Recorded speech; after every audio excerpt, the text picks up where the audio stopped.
So hey guys, I'm back, and right now it is about 1 o'clock in the night, and I purposely waited for this time and this certain day just to kind of rebuild like how I started vlogging. Like if you've ever seen day 0 of my daily vlogs, which I doubt too many of you guys have seen, but the people that are just hardcore Angus fans probably know what I'm talking about. Anyways, I wanted to go and tell you guys why it is actually very difficult for me to go and record videos again. I guess this is gonna be kind of a long clip right here, and I guess it's gonna be kind of personal and it's gonna kind of affect people, and I'm not gonna say anyone's names, of course. I want to go and start off by saying that I am not going to Northern Iowa anymore. No, I didn't drop college. I did quit the team though. Yes, that is something that happened, and we'll get to that later. But now I'm transferring to North Dakota State University. I'm going to be doing that school just to have a new fresh start. I'm going to start as a sophomore, and I am going to be in the track team. You guys don't have to worry about that. And that's kind of one of the reasons why I'm training so hard, is just so I could make a good first impression. But we'll get to that later. So let's go to the beginning. Let's go and say that. So pretty much some people, when they go and recruit people in a way like Northern Iowa, they go and get people to go and do like a bio search, you know what I'm saying? Like usually people find people's bios on Facebook, and usually they go and check their Facebook to see if they drink or just have a good understanding of who they actually are. And my Facebook is pretty clean. I don't like have any pictures of me partying or drinking or anything, because I don't do that, you know what I'm saying? So anyways, yeah, they did a bio search, and apparently one of the teammates, who was a decathlete as well, checked and found that I actually made YouTube videos. And other YouTubers will understand this, viewers may not understand this as well, but people that post videos online, they kind of like are different than how they are in real life, you know what I'm saying? Like for me, for instance, like I try to be really crazy to be in the videos. I try to make the videos super entertaining by just unleashing my imagination, kind of just letting it loose and literally just presenting my truest form of myself. People have this sort of mask that they put on in public that kind of just separates themselves from who they really are. I believe that most to all people have this. I personally do have this. I could go and just fully tell you guys that I do. I have this kind of mask. I'm a little crazy when I'm with people, but I'm not super crazy. I'm more crazier than a regular person because sometimes my personality just leaks out into the public. Most of it is concealed. So anyways, one of the decathletes, I'm not going to name him or anything like that, went and found one of my videos and noticed that I've been posting YouTube videos for years, 300 videos, 300 plus probably. He went and told other teammates and everything like that. Now, at first, I was like, okay, this is gonna be kind of weird. Some people liked it, some people thought I was really weird. I totally understand that, and it's totally fine. As the time went by, they would just be like, hey, Angus, let's do the cinnamon challenge. And I'll be like, yeah, I wanna do the cinnamon challenge, that'll be cool. And then they just go and step it up a little bit. They're like, hey, see if you can eat this, and it was just a bunch of challenges and stuff like that. It wasn't really my idea. My thing when I do challenges, I do ask you guys for good ideas, but I just do it for the ideas and I decide it for myself. Usually I like to do a challenge because I want to challenge myself personally. These kind of challenges, I did it because I did want to challenge myself. So the people that challenged me that were in the track team that seen my videos believed I did it just to try to get attention and that I was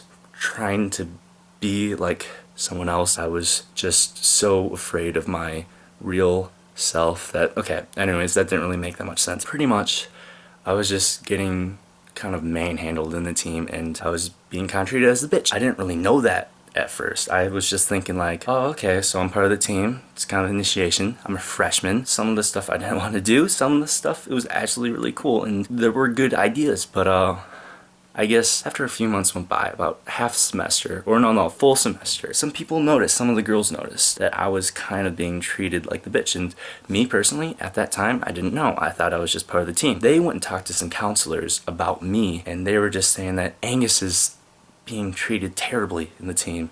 I don't know why he's doing it, and I think he's miserable. At that time, I wasn't miserable. I was part of the group, and I already said that like a couple of times. Some of the girls told me that they're not friends with me, and that they're actually just going against me, and that they believe that I'm just a total tool that would do anything. That totally flipped my world 180 degrees. Basically, I thought people were laughing with me, but in reality, they were laughing at me. This started to begin this whole cycle of trust issues and this whole psychological thing that just kind of messed me up, and I kind of got a little depressed, and I stopped making videos, and I realized it, how the people are treating me. It was kind of true. I mean, just the way that they would treat me, and I was starting to hear things. You know, like sometimes you're just so much in denial that you don't believe anything that's happening around, but once like a hint comes by that whatever you're being treated like shit, you start to notice all the shitty things that's happening to you, and that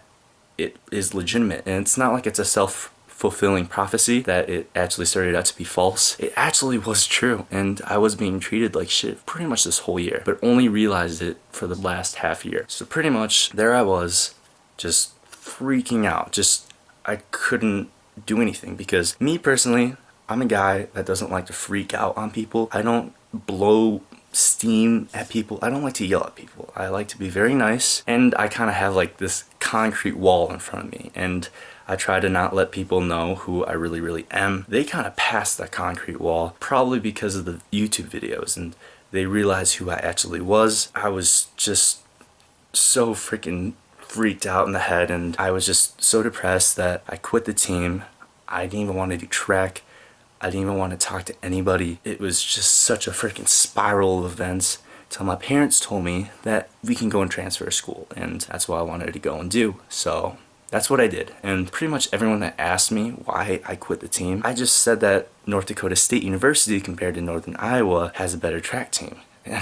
I mean, people could tell when I lie, because when I lie, it's so obvious. That's why I can never be a really good actor, because I can never really act that well when it comes to a lie. So that's what I've been telling people, and I believe most of them know that that's not the truth, but they don't want to go there. You know what I'm saying? This is kind of an interesting thing with me. It's just recording videos of myself. It's so easy to just release your real self to the camera. Like, I'm doing it right now. It's weird, you know? I know that people are possibly gonna be watching this that were from the track team and that were messing with me, and I guess this isn't the whole story. I can't think of this whole story. It would be for hours and me just talking about it, because it was a lot that I had to deal with. And basically, I'm better.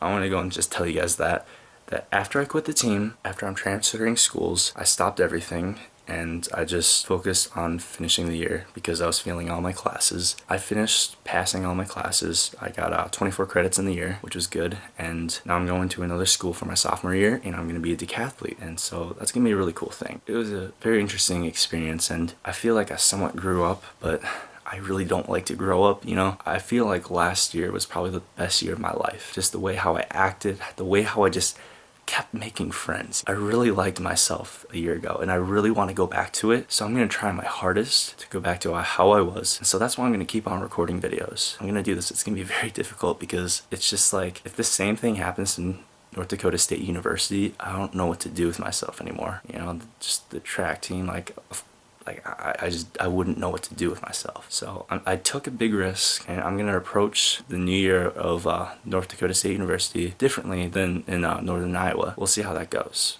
but that will be for the future. Right now, I am so motivated in track right now, and I am motivated to go to the NCAAs for sophomore year. NCAAs basically means that you're the top 20 in the nation in a certain event, and I want to be the top 20 in the NCAAs by sophomore year. I am fully convinced that I can do it. I have the willpower, and I have the time to do it. Pretty much that's a little snippet of my life right there, and I hope you guys understand why I haven't been recording videos. That hopefully explained it to you guys if you've already watched it this far. This is already like a 10-minute clip. But anyways, I'm gonna go see you guys later. This was a part of Angus's life. See you later. High five.